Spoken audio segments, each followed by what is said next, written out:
Hello, beautiful people. Welcome to Voice of Mercy with Lizzie. My name is Lizzie. Please, before we start for today, let's pray. Mighty and everlasting Father, we thank you. We give you all the glory this moment.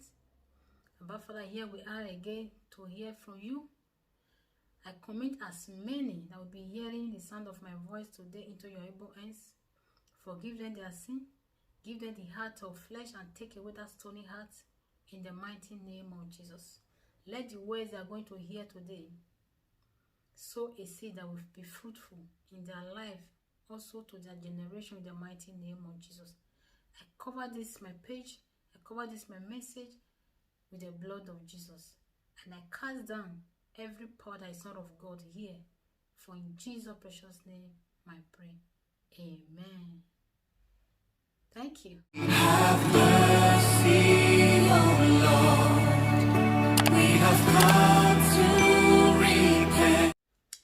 How can you be absolutely certain that you'll be born again? How can you know that you are now a son and daughter of God? According to scripture, he said, for those that believe it, Jesus Christ has given them power to become sons and daughters of the Lord. That is to say, you will not become son and daughter of the Lord as a Christian, but as a believer. Yes, it's two different things. As a believer. So how do you know that you are living in Christ? Let's read the scripture and get more understanding. 1 John chapter 2, verse 3.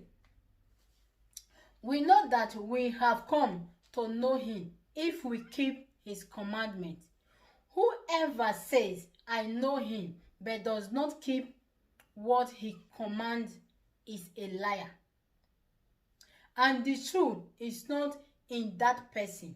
But if anyone obey his word, love of God is truly made complete in them. This is how we know we are in him. Whoever claims to live in him must live as Jesus did. Amen. If you have not watched the video before this video, please do watch it. I share it to two so that this video will not be too long. That video is all about how to be born again, and this one is how do you know that you are now a born again Christian? To know that you are now a born again Christian is for you to live in Christ. After you got saved, after you receive Christ as your Lord and personal Savior, you just plant a crop that you need to water so that it will not wither, it will not die until you begin to yield fruit that you will enjoy.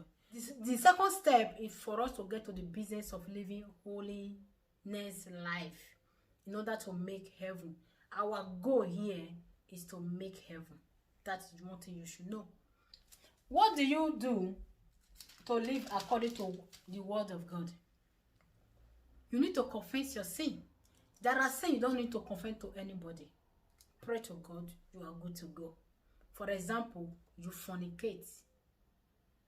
The Bible says we fornicate and defile our body. To yourself. If you steal, you kill, you need to go and confess to that person. Restitution.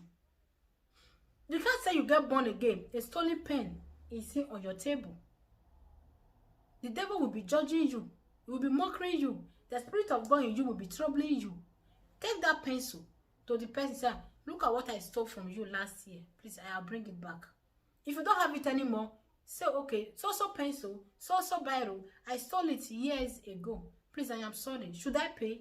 But I just come to confess my sin as a new creature.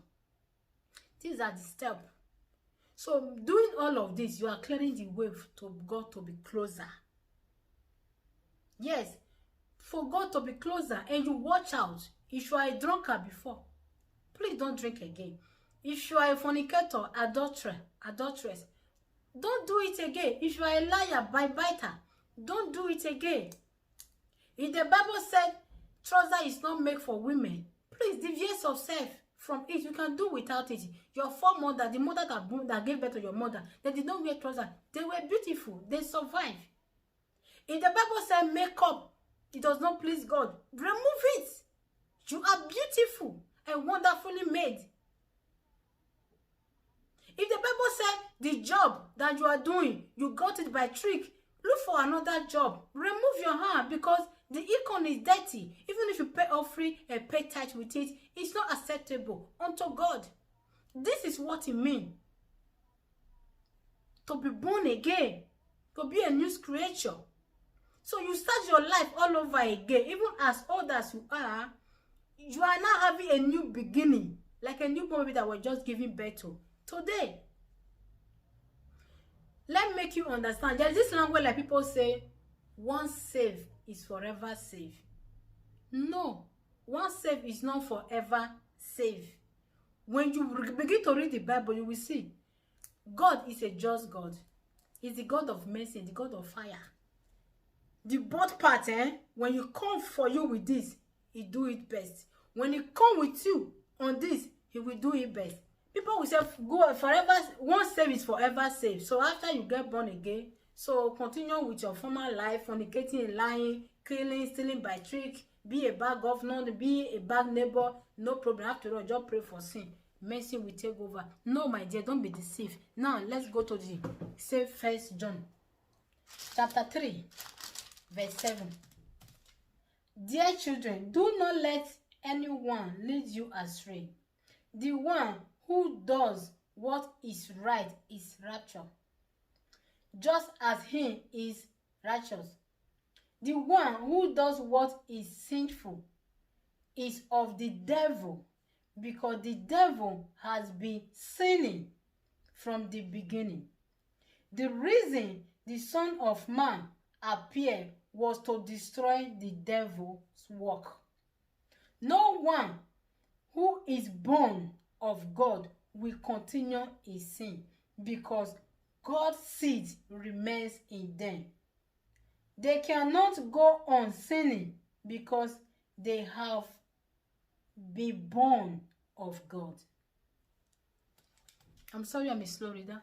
When a pastor, anybody tell you once saved, forever saved, they are leading you astray. Does it mean that as a Christian, we don't commit sin? No, that does not mean that as a Christian, we don't commit sin. What is the difference between the sin of a believer and a sin of a Christian or unbeliever? There are two different things. Don't forget. But sin, they don't carry do anymore. Let me go and commit this sin. Let me just lie because I want this sin. I want to have my way. After all, God will forgive. No, believer don't live that life. Believer that are serious in making heaven, they don't live that life. They say hypocrisy. Don't forget. They wear skirt and black, but they are Jezebel. So a believer sin mistakenly, overreacting, just saying something out of hunger. There was a day I was driving. I saw a young man asking for help. I gave him a little change that I was having. And when I drive further, another person came over aside my car, still asking for something for daily bread. I did not give again. As a human, I just felt that I have given to Mr. A. Mr. B should wait next time. But few minutes after I left, the Holy Spirit visited and said, hey, my daughter, how market? I have just seen. Was I having that money, that change, that little to give to that second man? Yes. But as a human, I just feel like I'm not for that Christmas. So I give to Mr. A. 1 minute ago, Mr. B should wait. But I was happy to really give. So I have committed sin in the sight of God. These are the sins we've committed as a believer. And the Holy Spirit will chastise you. He will remind you that you have erred. You pray for forgiveness and you'll be wiser next time. We don't just say, let's go and do it. After all, God will have mercy. No. Because the Bible says, shall we continue in sins and grace will abide? It said, God forbid. When you do it first, second time, third time is repeating itself. Mercy is not for you anymore. But what is the difference between these two people committing sin?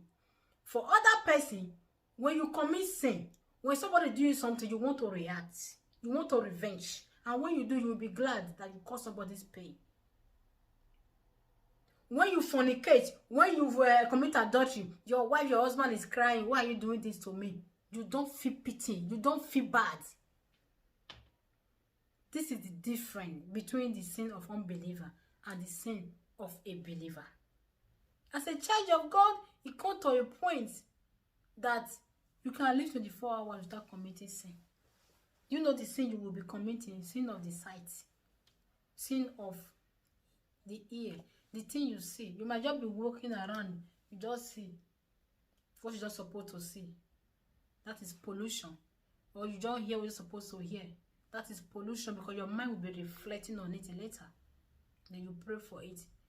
I used to say, is it possible for one to live 24 hours without committing sin? It is possible. It is possible. Maybe it is possible. You can live without sin. When Jesus Christ said that we should live according to the way he himself lived, so can he not commit sin? Even when they accuse him of doing this, saying lie, blaspheming, but his hand was clean, and we can be clean. And if you mistakenly commit sin, mercy is there to stand for us.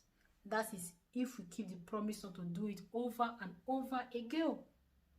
So my dear brothers and sisters, for you to be sure that you are not a born again, it's your lifestyle. It's not just for you to confess Jesus Christ is your Lord and personal Savior. It's your lifestyle. That is what the Bible says. Some will come unto me that day and say, Lord, we do this, we do that. And he will say, get behind me, you are a worker of iniquity. Because yes, they do miracle. The blind receive their sight.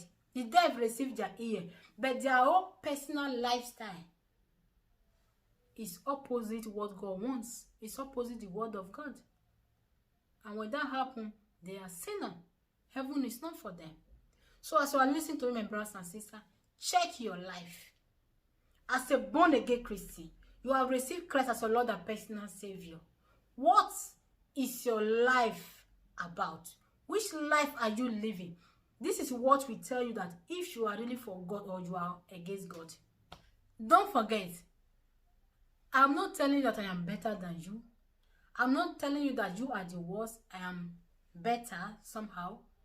But my goal, my purpose of this message is for you to realize yourself. It's for you to watch out. It's for you to acknowledge that thing you are doing wrong, so that you will come out of it. It's for you to even come to this state that I am now, so that from there we will kick up together. I tell you, iron sharpeneth iron. If I'm not doing this and you are not doing it, our generation, what will become of them? To become a man is not a day job. We are the one to work for it. Don't be bitter if I offend you. If you have anything to correct me of, drop your opinion. We are not too big or too small to take correction. Thank you so much. God bless you. Bye for now.